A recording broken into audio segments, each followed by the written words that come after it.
حقیقت مشرکین مکہ و عرب ان بتوں کو معبود حقیقی نہیں مانتے تھے، بلکہ وہ اللہ کو ہی واحد معبود حقیقی مانتے تھے۔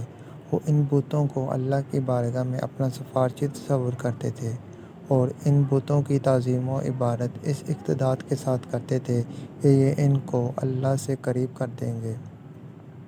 دوسرا، وہ یہ تصور کرتے تھے کہ ان بتوں کو خدائی صفات میں سے قوتیں اور طاقتیں حاصل ہیں، لیکن بہرحال حقیقی رازق و مالک وہ اللہ کو ہی مانتے تھے۔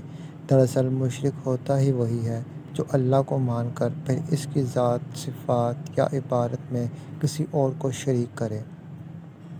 ان مشرکانہ عقائد کا نتیجہ یہ نکلا کہ مشرکین مکہ بری طرح سے توہم پرستی کا شکار ہو گئے۔ وہ بات بات سے نیک و بد شگون لیتے اور پھر برے شگون سے بچنے کے لیے کاہنوں کی خدمات حاصل کرتے۔ اس طرح کاہنوں کا جنتر منتر اور ٹوٹکوں کا کاروبار خوب چمکا ہوا تھا۔ کاہن لوگ جنوں، بھوتوں کے مطیع ہونے کا دعویٰ کرتے اور لوگوں کو جھوٹی سچی غیب کی خبریں دیتے تھے۔ شرک و بت پرستی میں ڈوبے یہ عرب انتہا درجے کے رسوم پرست تھے اور جاہلانہ رسوم و رواج کا ایک طویل سلسلہ ان کے ہاں رائج تھا۔ ان کی بت پرستی اور توہم پرستی کے بعض نہایت مضحکہ خیز پہلو بھی مورخین نے بیان کیے ہیں۔ مثلاً سفر پر روانہ ہوتے تو ایک پتھر جیب میں ڈال لیتے، راستے میں اگر کوئی اور اچھا پتھر مل جاتا تو پہلے خدا کو جیب سے نکال کر پھینک دیتے اور نئے خدا کی پرستش شروع کر دیتے۔ اگر روانگی کے وقت پتھر ساتھ لینا بھول جاتے تو راستے میں جس منزل پر رکتے تو وہاں سے ہی 4 پتھر تلاش کرتے، 3 کا چولہا بناتے اور چوتھے کو معبود بنا لیتے۔ اگر کہیں پتھر نہ ملتے تو مٹی اور کنکریوں کا ایک ڈھیر جمع کر کے اس پر بکری کا دودھ بہاتے اور پھر اس کے سامنے سجدہ ریز ہو جاتے۔